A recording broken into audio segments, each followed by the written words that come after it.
안녕하십니까. 고품격 메디칼 예능의학 정보 채널 힘내쇼의 박만준입니다.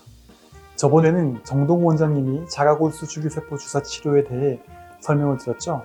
오늘은 제가 그 내용을 이어서 전달드리도록 하겠습니다.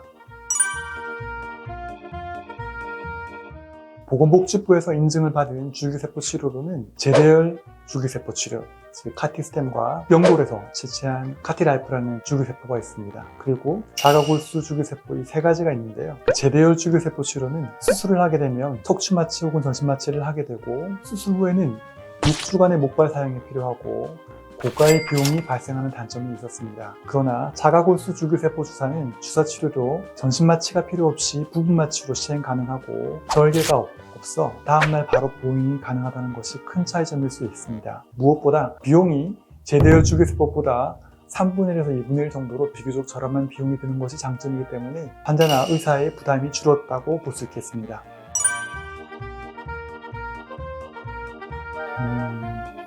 연골 손상만 있는 경우에는 주사 치료도 효과를 볼 수 있다고 생각합니다. 하지만 반활성 연골이 찢어져서 불안정형으로 찢어져서 기계적인 자극을 받거나 그런 경우, 또는 다리가 오자다리가 심한 경우에는 손상 부위에 대해 교정을 해주는 것이 필요합니다. 보통 관절경과 같이 시행하는 경우가 많고, 오다리를 교정해주는 교정절골술이라는 수술이 필요할 수 있겠습니다. 그리고 절골술을 하면서 자가골수 줄기세포 주사 치료도 동반해서 하기도 하겠습니다. 안 할 수 있으면 좋겠죠. 그런데 나이를 먹는 건 막을 수가 없어요.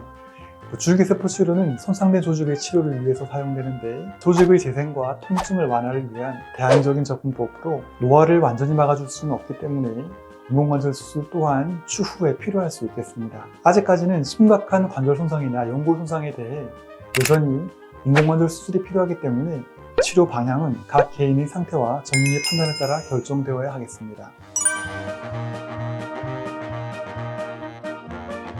사람들마다 사실 편차가 있을 거라고 생각합니다.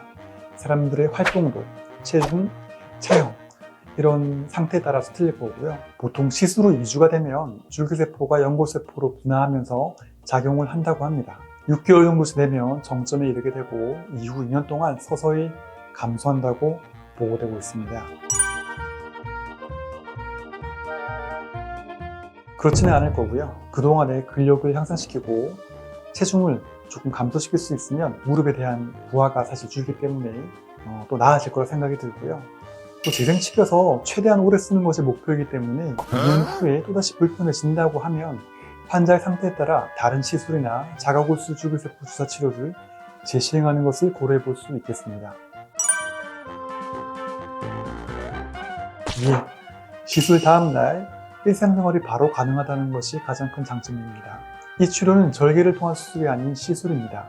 그 주사를 통해 주입을 하다 보니 주사를 맞은 하루 정도 조심하면 되고, 보통 다음날 퇴원을 합니다. 하지만 직장생활을 하시는 분이라면 무리하게 움직이게 되는 경우가 많으니 퇴원 다음날 출근하는 것을 추천드립니다.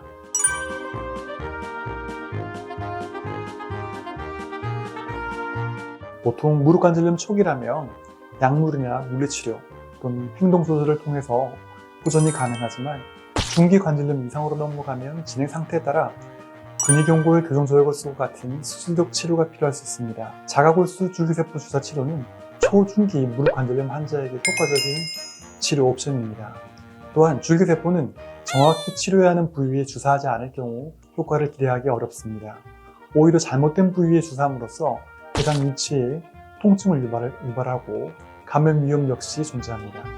따라서 무균시설이 구비되어 있는지, 의료진의 자가골수 주사 치료 경험은 풍부한지 사전에 확인한 후에 하시는 게 도움이 될 거로 생각합니다. 줄기세포 치료 후에 통증이 드라마틱하게 좋아진다거나 그런 걸 기대하기는 어렵다고 봅니다. 앞서 설명드린 대로 줄기세포 치료 후에 연골이 재생을 하고, 그동안에 한 달에서 한 달 반 정도는 운동량을 약간 줄이고, 무릎에 부하가 가는 운동은 피하고, 무릎에 부하가 덜 가는 수영이나 자전거 타기 이런 것을 통해서 근력을 유지하거나 향상시키는 게 필요합니다. 게다가 체중 관리도 굉장히 중요한데요. 덜 아프다고 많이 다니는 건 좋은데 또 식욕이 너무 증가하게 돼서 또 많이 먹게 되면 맛있다. 체중이 증가하게 되고, 그러면 연골에 가는 부하가 많아져서 줄기세포 시술의 효과를 충분히 누릴 수 없습니다.